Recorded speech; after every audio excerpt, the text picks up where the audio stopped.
Here's an interview between Joe Rogan and Gad Saad, who was raised in Syria and Lebanon. He knows the Arab world firsthand. That is his first world. He knows their language. He knows their culture. He shares some very, very important points. And one of the main points he makes over here is something very simple. When someone lies to you, right, what are they doing? Very simply, what they're doing is they are saying one thing and they're doing something else. They're lying. They say one thing, they do something else. How do you get around a liar? Very simple. Stop listening to what they say. Start observing what they do, especially when you have history, then you can see how they've conducted themselves. When we look at the Arab world, there's a long history of behavior and a long history of speech. The speech and the behavior are never aligned. They're actually diametrically opposed. If you want to know the truth about the Arab world, simply watch what they do. If you want to know the truth about the Jewish world, simply watch what we do. Watch this very important interview. It is an existential affront that the Jewish state exists in the Middle East. So look at all other religious minorities across Arabia. Egypt used to be completely Coptic Christian, 100%, many hundred years ago. Today, there are 10% Copts left. What happened to those Copts? There used to be tons of Christians in Syria. What happened to those Syrians? There used to be tons of Christians in Lebanon. There still are some, about 30, 35%, but Lebanon used to be a majority Christian country. So the goal of Islam, not individual Muslims, right? Again, I don't need to preface by saying there are millions and millions of lovely, kind, peaceful Muslims. Of course there is. But Islam as an ideology, does it tolerate others? Well, we have 1,400 years of history that either says it does or it doesn't, right? We don't have to watch TikTok videos. And nothing could be clearer than what the words of Muhammad were, the prophet of Islam, who said that you need to rid Arabia of Christians, but certainly the Jews. So the existence of the land of Israel is an affront to that. One more point, and I'll cede the floor back to you. In Islam, there's a concept called Dar al-Islam and Dar al-Harb. That means the house of Islam and the house of war. Anything that's under the Islamic control is good. Anything that's yet to be under Islamic control is under the house of war. Once a territory is under Islamic control and you lose it, you have to get it back. It is your dominion forever. This is why, for example, Andalusia, which was at one point controlled, which is in current Spain, which was controlled by the Moors, an Islamic conquistador, a lot of jihadists will say, inshallah, we have to reconquer Andalusia. It is our land, because once it's under... So Israel existentially cannot exist. So why am I saying all this? You can't have peace if you have the other side that truly never wants for you to exist. That's the bottom line. If you can change people's heart where they say, look, I get a piece of land, you get another piece, let's build an incredible, vibrant co-society together, you'd have peace. But if you're taught from straight out of the womb that the Jews is the reason for every calamity in the world, you're not going to have peace. But don't you think that there are Jews and there are Israelis that treat Palestinians as if they're less? There is that in Texas in terms of treating people who are Hispanic. The darkness of the human heart is not monopolized by one group. There are super nasty Jews and there are incredibly lovely and kind Jews. There are super nice Muslims and incredibly brutal Muslims. So there is no monopoly on the darkness of the human heart. So I concede that. Of course, there are Jews that are not very keen on having Palestinian neighbors. But as someone who grew up in the two worlds, right, I'm an Arabic-speaking Jew. I hang around with tons of Muslims. I hang around with tons of Jews. Have I ever heard somebody in my Jewish family say, oh, God, I can't wait for us to eradicate the 1.52 billion Muslims in the world? I've never heard that. Have I heard incessantly all the time about, inshallah, we'll get rid of the Jews? Every second. You just have to say, hi, Ahmad. The next line is, God damn it, we got to get rid of the Jews. Now, it's become a lot. Is it really that common where you are? It's as common as the heat in Texas. It is definitional. As a matter of fact, I introduced a game, I mean facetiously, but I mean it seriously, 6 Degrees of Jew.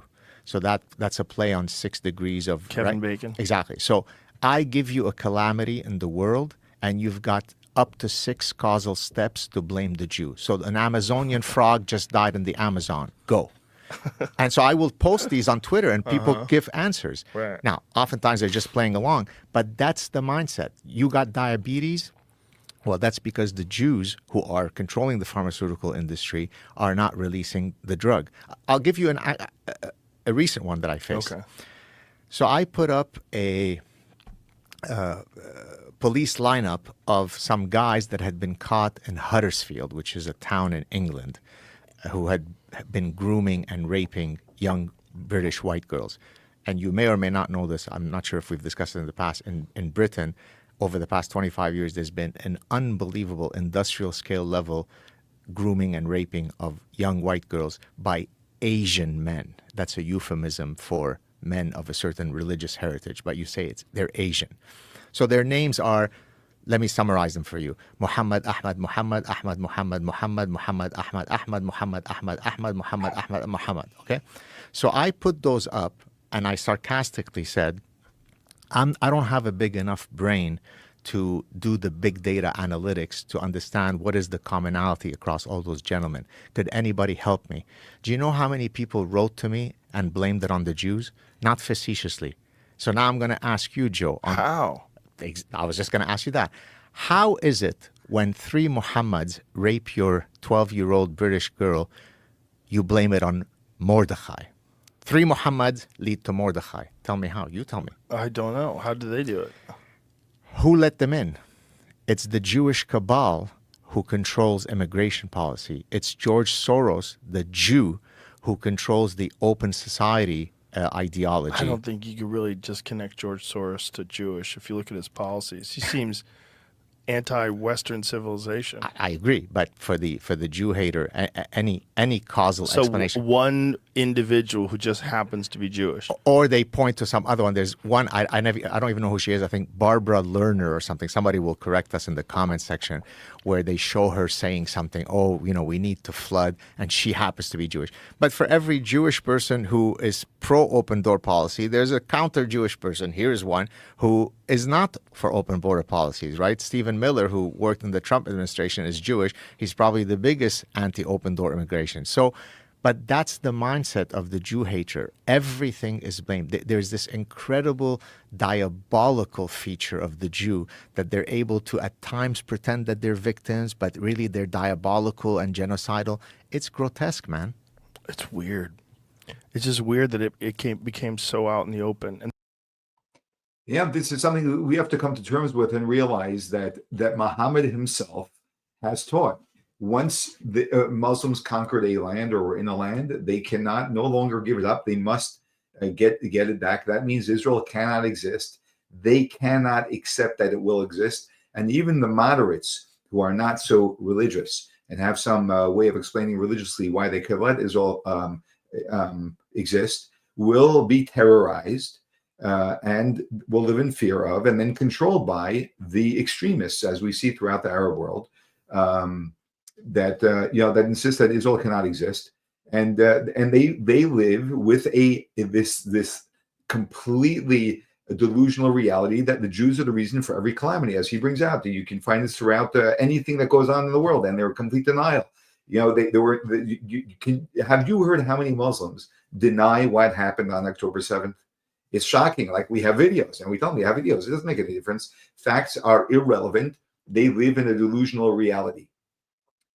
You never heard, as he says, a Jew saying, let's annihilate 1.5 billion Jews and more Muslims. And more importantly, you have never seen a single action taken by a Jew to systematically annihilate the Muslims. But you do see, and Israel has has power, right? And yet you do see that were Israel to lay down his arms, so to speak, or not even lay down their arms, but just be a little bit off guard, and they will come in and kill every single last Jew. This is the mindset of the religious and extremist Muslims who clearly have control over much of what is going on. And we need to be aware of this, especially people who are not religious, aren't used to the convictions of religious people. Religion could be very dangerous if it's not healthy religion. And that's exactly what we're talking about here.